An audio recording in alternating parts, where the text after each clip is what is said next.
You know, when you guys requested this deep dive on Beirut, Mm-hmm.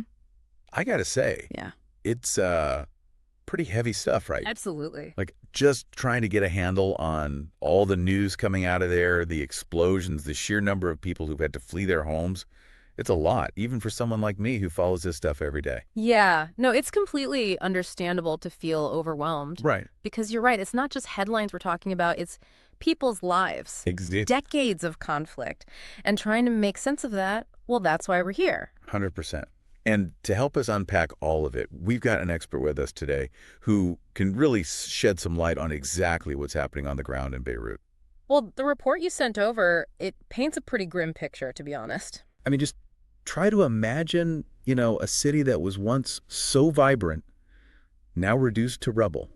It's heartbreaking looking at the It pictures. really is. Entire neighborhoods just wiped out, smoke filling the air, and everywhere the sounds of people who've lost absolutely everything. I read one account that really got to me, this young musician.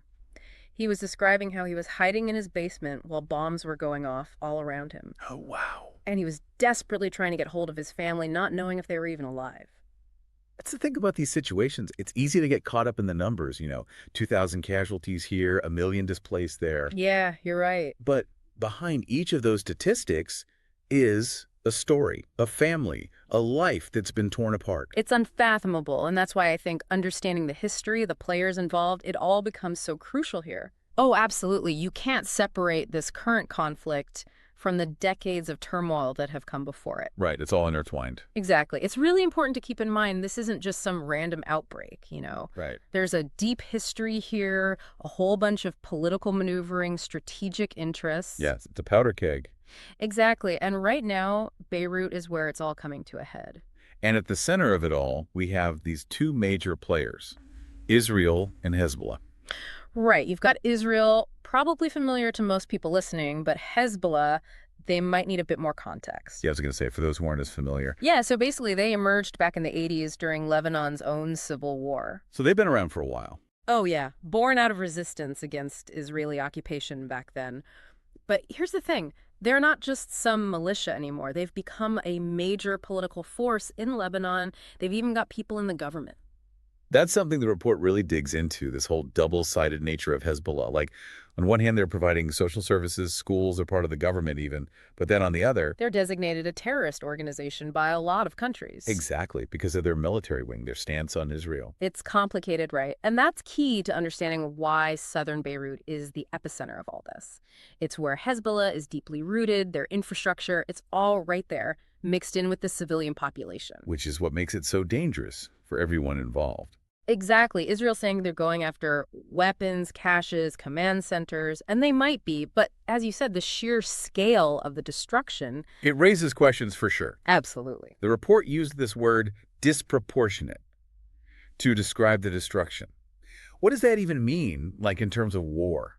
Good question. It's not about, matching firepower or anything like that. Okay. It's about this balance between military advantage and the harm done to civilians and their homes, hospitals, all of that. So if you're taking out a weapons depot, but you're leveling a whole neighborhood to do it. That's where proportionality comes in. It's about asking if the military gain outweighs the potential harm to innocent people. Which is basically what a lot of people are saying about Beirut right now, that even if Israel is telling the truth about targeting Hezbollah, the devastation just goes too far. Right, and this is where things get even more complex because you've got this information war going on at the same time. Oh, absolutely. Both sides are trying to control the narrative. Exactly. They're framing the events in a way that makes them look good, not just to the people in the region, but globally. Which brings us to the whole issue of those conflicting narratives, because this report really goes deep on how both sides are presenting things. It's a crucial aspect of this because how the conflict is portrayed can have real-world consequences. Oh, absolutely.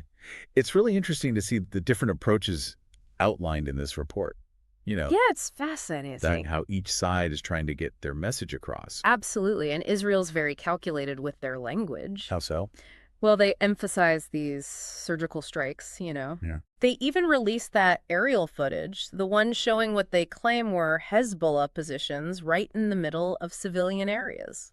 I saw those. Pretty compelling stuff. Right. It's almost like they're saying, look, our hands are tied, we have to do this. Yeah, see, and then you've got Hezbollah. They've got their own media outlets. Right, and they're broadcasting those images of the civilian casualties, the buildings that have been destroyed. It's powerful stuff, no matter what you believe. Oh, it's incredibly effective, and it plays into that whole narrative they've been building for years, this resistance against a much stronger, more ruthless enemy. And they know how to use that narrative, don't they? Oh, they're masters of it. They use it to rally support, both within Lebanon and internationally. Which brings us to the international community and their role in all of this. I mean, Beirut is in a desperate situation right now, and the Lebanese prime minister has been practically begging for a ceasefire.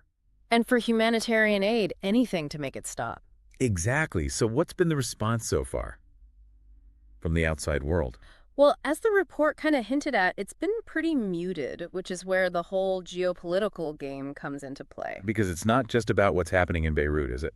No, not at all. There are all these other factors at work, alliances, rivalries, you name it. So while some countries are expressing concern, we're not seeing that united front you might expect. Not yet, anyway. And, the report even suggested that some key players might be allowing this to happen. Like turning a blind eye.